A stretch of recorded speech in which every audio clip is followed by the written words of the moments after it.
Guys, അപ്പോൾ degree കഴിഞ്ഞിട്ട് എല്ലാവരും കൂടെ ഒരു പ്ലാൻ ആക്കിയതാണ് ഗോവക്ക് ട്രിപ്പ് പോകാൻ വേണ്ടി. അപ്പോൾ കുറേ നാളത്തെ കാത്തിരിപ്പിന് ശേഷം നമ്മളങ്ങനെ ഗോവ ട്രിപ്പ് സെറ്റാക്കി. അപ്പം നേരെ റെയിൽവേ സ്റ്റേഷനിലേക്ക് പോയി. ഗോവയിൽ അവർ പിക്ക് ചെയ്യാൻ വന്നു. അപ്പം നമ്മൾ ഗോവയിലെടുത്ത റൂംസ് എല്ലാണിത്. അപ്പം റൂമെല്ലാം അടിപൊളിയായിരുന്നു. അപ്പോൾ 2 ദിവസം ഗോവ ട്രിപ്പ് എങ്ങനെ പ്ലാൻ ചെയ്യണമെന്ന് നല്ല രീതിയിൽ എനിക്കിൽ പറയാൻ പറ്റുന്നുണ്ടെന്ന് തോന്നുന്നു. അപ്പം നമ്മൾ കുറേ സ്പോട്ടപ്പോൾ കവർ ചെയ്തിട്ടുണ്ട്. അതിൻ്റെ വിശേഷങ്ങളാണ് ഈ വീഡിയോയിലൂടെ പങ്കുവെക്കുന്നത്. അപ്പോൾ നമ്മൾ പോയ അന്ന് രാവിലെ തന്നെ നമുക്ക് റൂമിൽ നിന്ന് അവർ ബ്രേക്ക്ഫാസ്റ്റ് പ്രൊവൈഡ് ചെയ്യുന്നുണ്ടായിനി. അതുപോലെ തന്നെ 2600 നമുക്ക് 3 ആൾ വെച്ചിട്ടുള്ള 3 റൂംസ് കിട്ടിയത്. അപ്പോൾ നമ്മൾ ടോട്ടൽ 11 ആളാണ് പോയിട്ടുണ്ടായത്. അപ്പം ഇത്രയും ചെറിയൊരു എമൗണ്ടിൽ 2 ഡേയിലെ മോർണിംഗ് ഫുഡും 1 നൈറ്റ് ഫുഡുമാണ് നമുക്ക് കിട്ടിയിട്ടുണ്ടായിനി. അപ്പം നമ്മൾ ഫസ്റ്റ് പോയ സ്പോട്ട് ആദ്യം തന്നെ കോട്ടയിലേക്കാണ് പോയത്.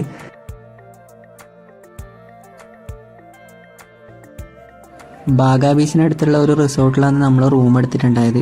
അത് എടുക്കാൻ കാരണം എന്ന് വെച്ചാൽ ആ ഒരു സെൻറ്ററിൽ നമ്മൾ റൂം എടുക്കുകയാണെങ്കിൽ നമുക്ക് അടുത്തടുത്തായിട്ട് കുറേ സ്പോട്ടിൽ പോകാൻ പറ്റും. അതിന് ഒരു 5 കിലോമീറ്റർ ചുറ്റളവ് തന്നെയാണ് ബാഗ ബീച്ച്. പിന്നെ അങ്ങനെ കുറേ സ്ട്രീറ്റ്സും അവൈലബിൾ ആണ്. അതുകൊണ്ട് തന്നെയാണ് നമ്മൾ അവിടെ റൂം എടുത്തത്. ഇൻസ്റ്റാഗ്രാം വഴിയാണ് നമ്മൾ ഒരു ബ്രോനെ കോൺടാക്ട് ചെയ്തിട്ടാണ് അങ്ങനെ റൂം സെറ്റാക്കിയതും. 1 മാസം മുന്നേ നമ്മളത് ബുക്ക് ചെയ്തിട്ടും ഉണ്ടായിട്ടുണ്ടായിനി. അപ്പോൾ ആദ്യം നമ്മൾ കറങ്ങാൻ പോയതെന്ന് വെച്ചാൽ അഗോഡ ഫോർട്ടിലാണ്.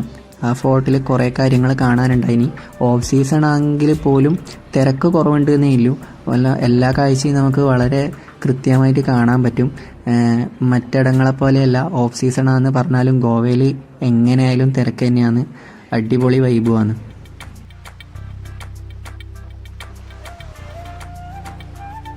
അപ്പോൾ നമ്മൾ പോയ ടൈം എന്ന് പറയുന്നത് നല്ല മഴയുള്ള ടൈമാണ് കേട്ടോ. അപ്പോൾ അതുകൊണ്ട് തന്നെ നമ്മൾ കോട്ടൊക്കെ വാങ്ങി സെറ്റായിട്ടാണ് പോയത്. അത് റൂംസിൻ്റെ അവർ തന്നെ റെൻറ്റിനുള്ള വണ്ടികൾ അവൈലബിൾ ആക്കിയോണ്ട് നമുക്ക് എല്ലാം ഒരു ബഡ്ജറ്റിൽ ഒതുങ്ങുകയും എല്ലാ സ്ഥലങ്ങളും ആ വണ്ടി യൂസ് ചെയ്തുകൊണ്ട് നമുക്ക് കാണാനും പറ്റിയിട്ടാ. അപ്പോൾ 2 ദിവസം കൊണ്ട് തന്നെ ഏകദേശം എല്ലാ സ്ഥലവും കറങ്ങാൻ പറ്റി. പിന്നെ നമ്മളവിടെ ഏറ്റവും കൂടുതൽ ചിലവെന്ന് പറഞ്ഞാൽ അവിടെ ഫുഡിന് തന്നെയാണ്. അതുകൊണ്ട് നമ്മൾ അത്യാവശ്യം നമ്മളെ നാട്ടിൽ കഴിക്കുന്ന ഫുഡ് തന്നെ കഴിക്കുക ചെയ്തത്, വയറിനൊന്നും പ്രോബ്ലം വരാണ്ടിരിക്കാൻ വേണ്ടിയിട്ട്. അപ്പം ഫുഡെല്ലാം അടിച്ച് കഴിഞ്ഞിട്ട് നമ്മൾ കുറേ ഹോട്ടൽ തപ്പിയതിന് ശേഷമാണ് നമ്മൾ ഫുഡ് കഴിക്കാൻ തന്നെ കയറിയത്. പിന്നെ കുറേ ലിക്കർ ഷോപ്പ് ഉണ്ട്. ഒന്നും വാങ്ങൂലെങ്കിലും നമ്മൾ കുറേ സ്ഥലത്ത് പൈസയൊക്കെ ചോദിച്ച് അതൊക്കെ ഒരു വൈബല്ലേ. അപ്പോൾ ആ ഒരു രീതിയിലെടുത്തു. അപ്പോൾ ഗോവയിൽ ട്രാഫിക് സിസ്റ്റം എന്ന് പറഞ്ഞാൽ ഭയങ്കര അടിപൊളിയാണ് കേട്ടോ. ബൈക്സിനൊന്നും ആ മേലിലെ ബ്രിഡ്ജിലേക്കൂടെ നമുക്ക് പോകാൻ പറ്റില്ല. അപ്പോൾ താഴിലേക്കൂടെ ഓൾഡ് ബ്രിഡ്ജ് ഉണ്ട്. അപ്പോൾ അതിലേക്കൂടെയാണ് പോകുന്നത്. അപ്പോൾ നമ്മൾ നേരെ പോയത് സൗത്ത് ഗോവയിലേക്കാണ്. സൗത്ത് ഗോവയിലാണ് ഓൾഡ് ചർച്ചും അതിൻ്റെ കുറേ കാര്യങ്ങളും കാണാനുള്ളത്. നമ്മൾ ഗൂഗിളിൽ ഓരോ സ്പോട്ട് അടിച്ചു കൊടുക്കുന്നു, അങ്ങനെ പോകുന്നു. അതുതന്നെയാണ് നമ്മൾ ആദ്യം തൊട്ടേ ചെയ്തത്. അപ്പം എല്ലാ സ്ഥലങ്ങളും ഗൂഗിളിൽ ഏകദേശം 15 സ്ഥലങ്ങളുണ്ടായിനി. അതിൽ ഏകദേശം എല്ലാ സ്ഥലങ്ങളും നമ്മൾ കറങ്ങി. ഓൾഡ് ചർച്ചിൽ കാണാൻ എന്ത് വെച്ചാൽ നമുക്ക് അതിനേക്ക് ഉള്ളിലേക്കുള്ള എൻട്രി ഇല്ല. എന്നാലും സൈഡിലേക്കൂടെ നമുക്കൊരു എൻട്രി തരുന്നുണ്ട്. ആ എൻട്രിയിലേക്കൂടെ പോയി കഴിഞ്ഞാൽ നമുക്ക് അതിൻ്റെ ഉള്ളിൽ കുറേ ഷോപ്സ് അവൈലബിൾ ആണ്. സാധനങ്ങളെല്ലാം വേണമെങ്കിൽ വാങ്ങാം. അതുമാത്രമല്ല, അതിൻ്റെ ഉള്ളിൽ കാണാൻ ഏറ്റവും പ്രധാനപ്പെട്ട ഒരു കാര്യം എന്ന് പറയുന്നത് പഴയ ഒരാളൊരു ബോഡിയാണ്. അത് ആടെ അവർ സെറ്റാക്കി വെച്ചിട്ടുണ്ട്. എത്ര 500-1000 വർഷമായിട്ട് പഴക്കമുണ്ട് എന്നാണ് പറയുന്നത്. അപ്പം അതിനുള്ളിൽ ഗോവയിൽ ആ പള്ളിയുമായി ബന്ധപ്പെട്ട് ജീവിക്കുന്നവർക്ക് മാത്രമേ കയറാനും പിന്നെ പ്രാർത്ഥിക്കാനുമുള്ള അവസരമില്ല കേട്ടോ. പിന്നെ അത് മാത്രമല്ല, അതിൻ്റെ ഉള്ളിലേക്ക് ക്യാമറാസ് ഒന്നും അവൈലബിൾ ആവില്ല. എടുത്ത് നമുക്ക് യൂസ് ചെയ്യാൻ പറ്റില്ല. അതിനും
എന്ന് പറഞ്ഞിട്ട് നമുക്ക് കിട്ടിയത്. അതായത് ഗോവയിൽ വേറെ ഒന്നിൻ്റെ പുറകെ പോകാണ്ട് നിന്നിട്ട് നമുക്ക് എൻജോയ് ചെയ്യാൻ പറ്റുമെങ്കിൽ, കാഴ്ചകൾ കണ്ട് എൻജോയ് ചെയ്യാൻ പറ്റുമെങ്കിൽ ഏറ്റവും നല്ലതാണ്. അത് നമുക്ക് നമ്മളെ സമയം ലാഭിക്കാൻ പറ്റും കേട്ടോ. അപ്പം ഒരു പണിയില്ലാണ്ട് കറങ്ങിത്തിരിയുന്ന കുറേ ആൾക്ക് വേണ്ടിയിട്ട് അടുത്ത നാട്ടുകാർ തന്നെ എൻജോയ് ആക്കാൻ വേണ്ടിയിട്ട് സ്പീക്കറും കാര്യങ്ങളും കൊണ്ടുവന്ന് നമ്മളൊപ്പം ഡാൻസ് ചെയ്യുന്നുണ്ട്. അപ്പം അവരോട് അതേ മൈൻഡിൽ തന്നെ നമുക്ക് അവരെ കൂടെ തന്നെ ഡാൻസ് കളിക്കുകയും പാട്ട് പാടുകയൊക്കെ ചെയ്ത്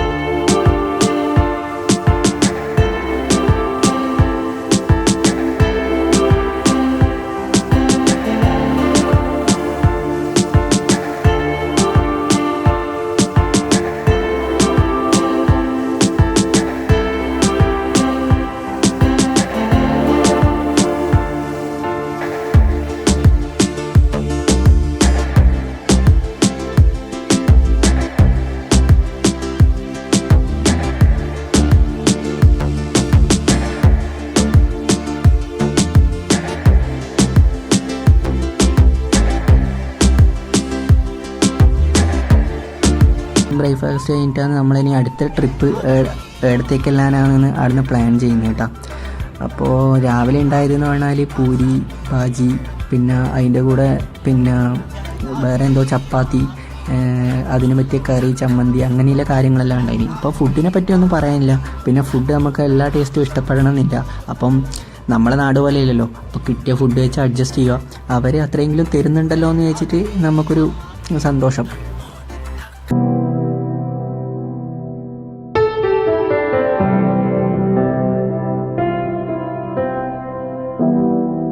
സ്പോട്ട് നമ്മളെ പിടിച്ചത് ദിൽ ചാത്താ ഹേ എന്ന് പറഞ്ഞിട്ട് മൂവി എടുത്തിട്ടില്ലേ ആ ഒരു ഫോർട്ടിലേക്കാണ്.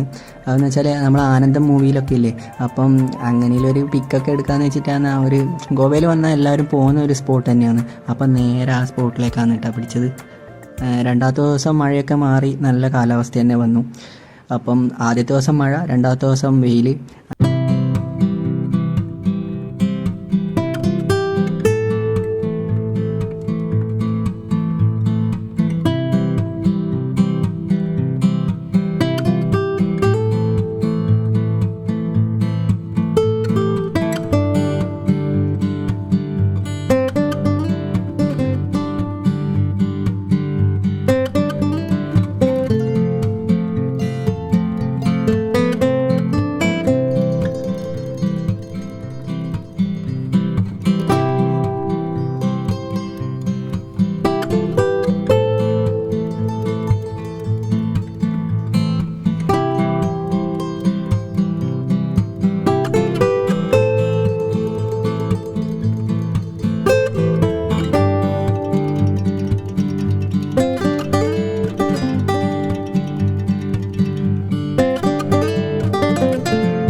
സർവീസ് എന്ന് പറയുന്നത് ഫ്രീ ആണ് കേട്ടോ.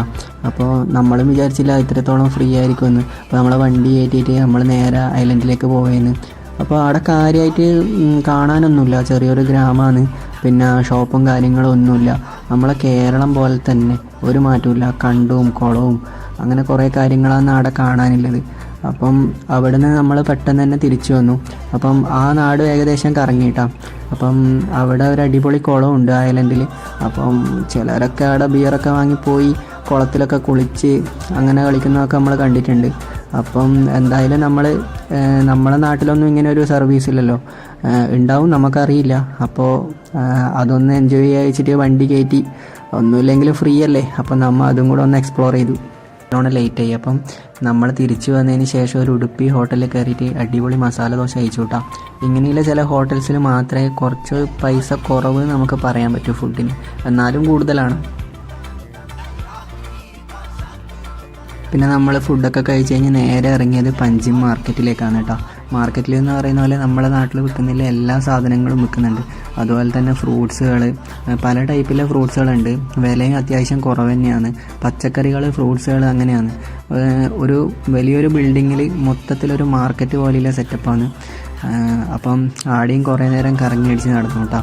അപ്പം ഇവിടുന്ന് നമ്മൾ കുറച്ച് സാധനങ്ങളൊക്കെ വാങ്ങി എന്നിട്ട് അതിന് ശേഷമാണ് നമ്മൾ പുറത്തേക്ക് ഇറങ്ങിയത് കേട്ടോ. അപ്പോൾ ഈ ഒരു മാർക്കറ്റ് കറങ്ങി നടന്ന് തന്നെ കുറേ വൈകിട്ടുണ്ടായിനി. അപ്പോൾ ഇതിൻ്റെ പുറത്തേക്ക് ഇറങ്ങിയതിന് ശേഷം നമ്മൾ ഗോവ സ്പെഷ്യൽ സ്വീറ്റ്സൊക്കെ വാങ്ങി വീട്ടിലേക്ക് വേണ്ടിയിട്ട്. അപ്പോൾ അത് കഴിഞ്ഞിട്ട് നമ്മൾ തിരിച്ച് നേരെ നമ്മളെ റൂമിലേക്ക് തന്നെ പോവുകയായിരുന്നു. അന്ന് നൈറ്റ് തന്നെ നമ്മളെ വണ്ടി പിക്ക് ചെയ്തിട്ട് നമ്മളെ തിരിച്ച് റെയിൽവേ സ്റ്റേഷനിലേക്ക് തന്നെ കൊണ്ടുവിടാൻ പറഞ്ഞിനി. അപ്പം അന്ന് 10 മണിക്ക് തന്നെ നമ്മൾ റെഡിയായി, വണ്ടി വന്നു. അപ്പം അന്നത്തെ ദിവസം എന്ന് പറയുന്നത് എല്ലാം പെട്ടെന്നായിരുന്നു. അന്ന് രാത്രിക്ക് തന്നെ നമ്മൾ റൂം വെക്കേറ്റ് ചെയ്ത് പെട്ടെന്ന് തന്നെ ആ ഒരു ഡ്രൈവർ ചേട്ടൻ നമ്മളെ റെയിൽവേ സ്റ്റേഷനിൽ എത്തിക്കുക ചെയ്തത്. അപ്പം ഈ ഗോവയിൽ എൻജോയ് ചെയ്ത കാര്യങ്ങളൊക്കെ കഴിഞ്ഞ് എല്ലാം ഇവിടെ തന്നെ തീർത്തിട്ടാണ് കേട്ടോ നമ്മൾ കേരളത്തിലേക്ക് വണ്ടി കയറിയത്. അപ്പോൾ ഇത്രയേ ഉള്ളൂ ഈ ഒരു വീഡിയോ. എല്ലാവർക്കും ഇഷ്ടപ്പെട്ടെന്ന് വിചാരിക്കുന്നു.